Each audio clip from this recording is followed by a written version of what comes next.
Balik sa GMA Regional TV Live, mga kapuso, sa spotlight karong buntaga atong ililahon kining 6 anyos nga bata nga math genius sa Lapu-Lapu City. Asa man ni siya naliwat, mga kapuso, og magpasulbad ta niya karong buntaga og mga math equations, mga math problems, mga kapuso, nga bisan kuno mga dagko maglisod man gani kuno pag sulbad mismo. Maila-ila nato karong buntaga si Pio Ferrer, kauban niya ang iyang ginikanan si Atlin ug si Carl Ferrer. Maayong buntag. Welcome sa programa, Ferrer family. Kumusta ang iyong adlaw? May buntag. Good morning. Good morning. May buntag, sir. Thank you so much for joining us this morning, Pio. Of course, Sir Carl and Ma'am Atlin. Nindot kay atong adlaw kay makauban mo namo karong buntaga. Magsugod ta, ma'am.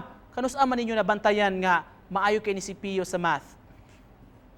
Mga 1 year old siya, mag-start na siya count. Yeah, especially kanang backwards. Backwards na siya mag-count every dawn. So mga kuan siya, mga 3 years old, kana mo kwenta na gyud siya. So good na gyud siya og kwenta og numbers. Sir Carl, kisa may nagtudlo niya o ni agi ba ni siya og proper nga training? Actually, kani si Pio is wala gina siya lagi proper training, but more on kuan siya get kanang Self-study. self-study. So, sa reaction ninyo initially, Sir Carl, Ma'am Atlin, dahang na-discoveryan Times ninyo 2. nga kabalugid kayo siya sa math? Times 2. Shock ibyo na. Times 2. Abi na mo How about, kanang memorize lang niya ba? 180 sige man siya times, kupot og calculator gyud. Sige kwenta. Abi na mo og na-memorize lang bitaw, pero mag later on magmuta mi og lain-lain gyud nga kuan niya makatubag magyud siya niya mo calculate na say times gyud nga pasayop siya, masipyat siya duha ka numero, labaw na kung millions na bitaw. Pio, how did you What? get to learn to compute, Pio, and who taught you to excel in math? Who taught you? I don't know because my parents don't like math so much. Really? So, mo gid ang akong sunod pangutana sa ni daddy og ni mami, asa man ni naliwat ni si Pio sa iyang abilidad sa math? Wala gyud na namo. Sure gyud. Murag dako kay nga question mark yun kaayo, sir. Murag di gyud. Wala gyud na Dili namo. ka tuwa. Maski uban na mo mga kaila, among mga amo ang family kay O sa di pangutana. Asa liwan. Asa naliwat yan ko. Pio, why do you love numbers? Because numbers are so interesting. I love solving math problems and also love calculating.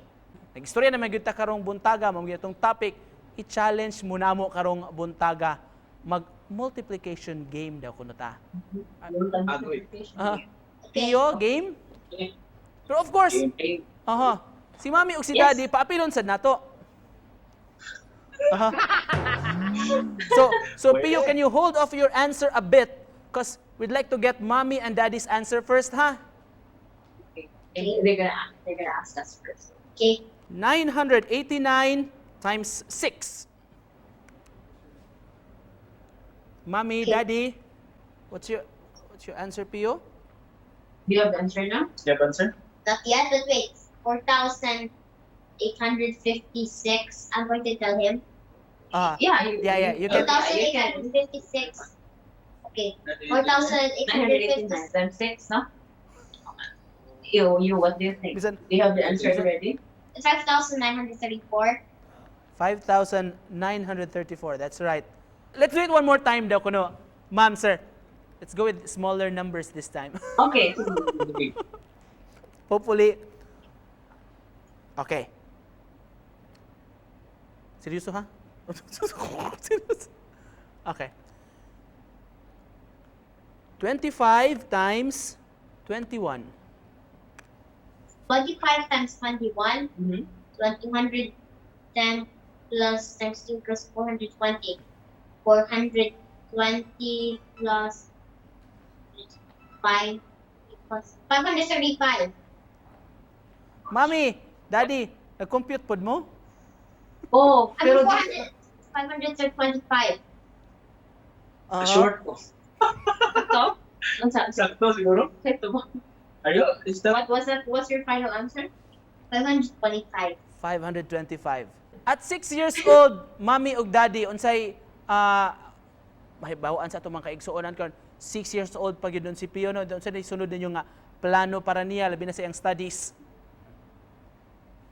Kuan, hoping gid mi no nga makakuha man gid mi og scholarship ani niya ba. Okay, so we can send him to a school bitaw that would kanang ma-enhance pa bitaw iyang skills of iyang mga interests. Pio, what do you want to be when you grow up? I want to become an engineer and an architect. Pio, what would you like to tell other kids right now? What would you like to say to other children right now who are not so fond of math?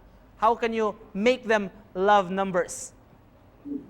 Yes, kids, don't be scared of numbers because it takes some practice and also some kind of exercise for our brain. In behalf kay Pio, kay Mami o kay Daddy, unsay botin yung ibilin nga mensahe sa atong mga viewers karong buntaga sa Central ug Eastern Visayas. To parents like us, kanang kuan lang gyud kanang always support your kids kung sa ilang interest, and then do not pressure your kids, and also kanang do not compare kay every child is different kid.